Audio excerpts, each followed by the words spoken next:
Hello friends, in this video I will explain you how to use those diagrams to solve different other problems. Now I will draw a particular flowchart for a problem in a online tool. You have to find or you have to search draw.io. Then this link will come. You can click this one, anyone, okay? Or you can also click diagram.net. Okay, in both cases it will open the same page. So let's click this one, follow the process. You don't need to register or anything.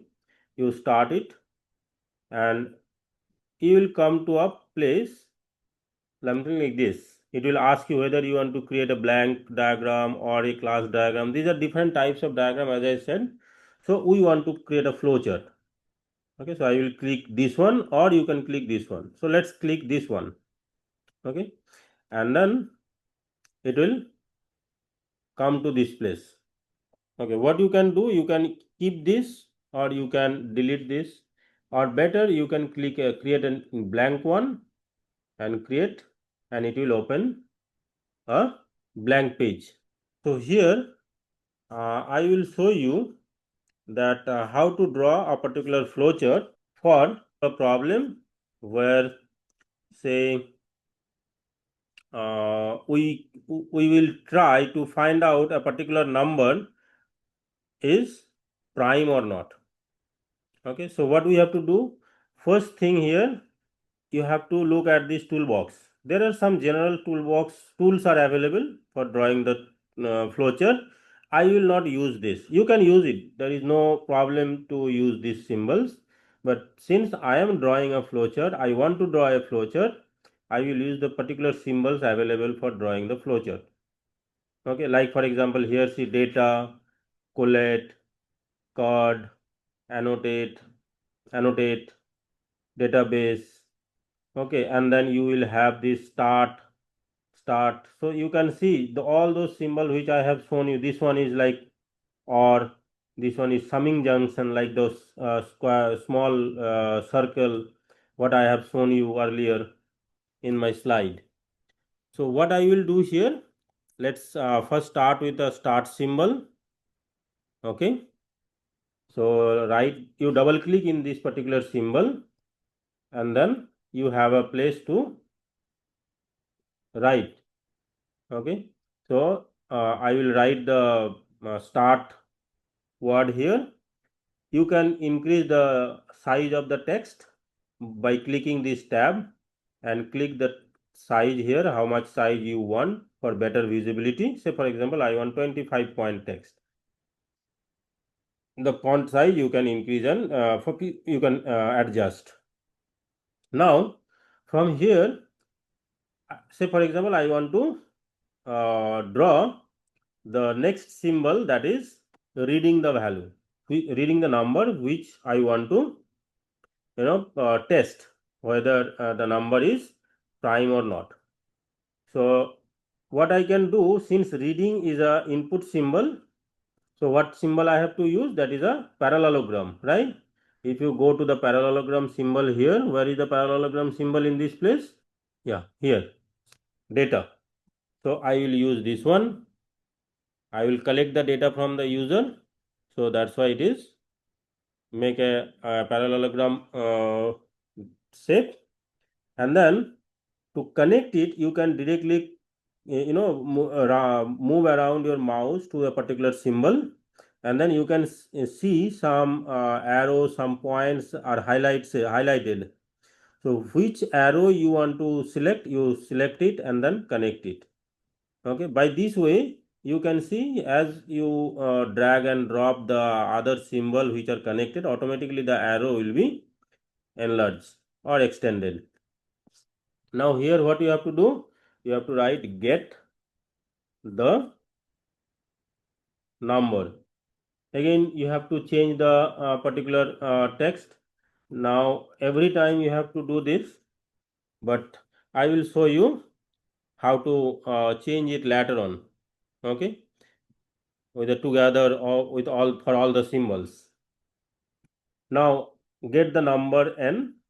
Okay, get the number n.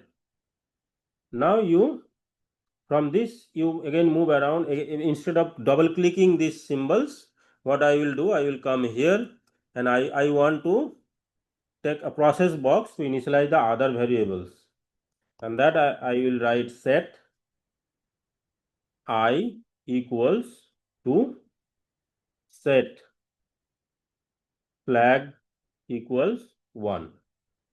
Okay, so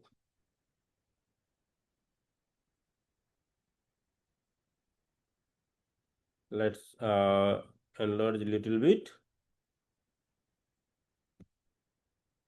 Okay, after this you need to draw a decision box.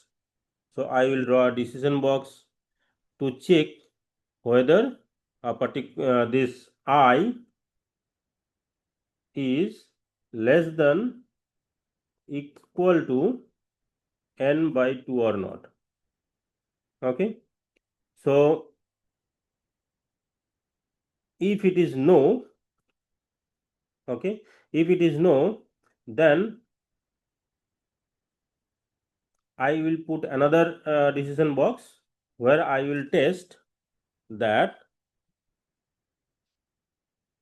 flag equals to 0 or not. Okay, if after all the iteration if still flag equals to 0, then what you have to do? You have to write a display box. Where is the display box here? You don't have any display box. So what you can do? You can click here, this one, display. You click it here, you paste it here, okay, and then connect this box here. At the same time, you click another one and paste it for the, so this is for no. Okay, if I is less than equal to n by 2, n is the number which you want to test whether it is prime or not. If the condition is not true, then you have to come this way and then you check. So this way you can adjust the arrow to make your arrow arrangement beautiful. And here you write display the number is prime, and here you write display number is not prime. Again you can enlarge the text and make the flow visible. That I will do later on. Okay, now let's have the end symbol, because this is the end symbol. After this you have to end the process. So let's end the process, and for that what you have oval. So either you can click arrow, you can click an oval symbol, or you can click an arrow circle and then make it an oval. Okay, so now this way you make it. So this is, you can use a connector here, a small connector,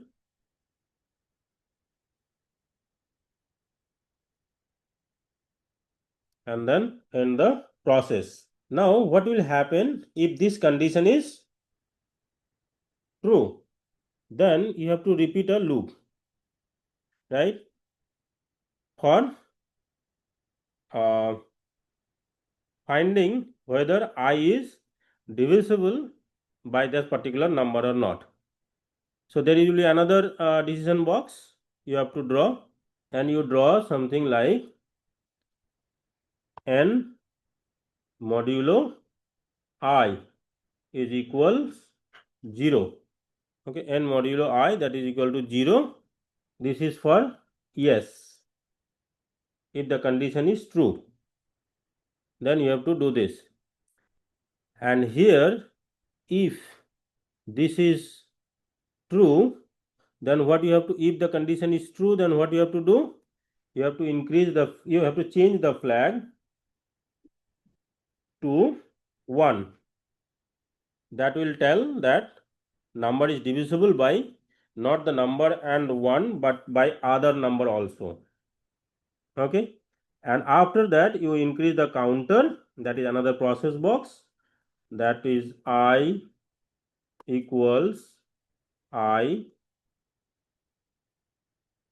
plus 1 or I plus equal 1, and then you connect this, you connect this with this decision box. So this will create a loop, and this is for yes, this is for yes, this one will be a assignment operator, that means process box. This is not a decision box, so let's delete it. This is a process box, and here you change it to flag equals 1, and here you write yes, and in case of no, if it is not divisible by 1, then what you have to do? You have to change it to, so see if something happened wrong with this arrows and all, how you can change them. Okay, so better you can delete it and draw a line. Draw a line from the general. Yes, here you have a line. You put it this end here, and you put it in this the end here. Okay, and make a proper representation of the arrow.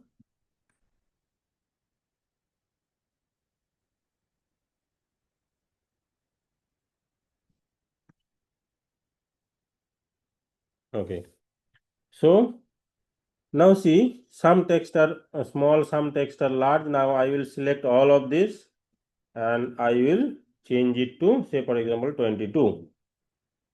Okay, and see here, this is display box is not visible properly, it is outside the box.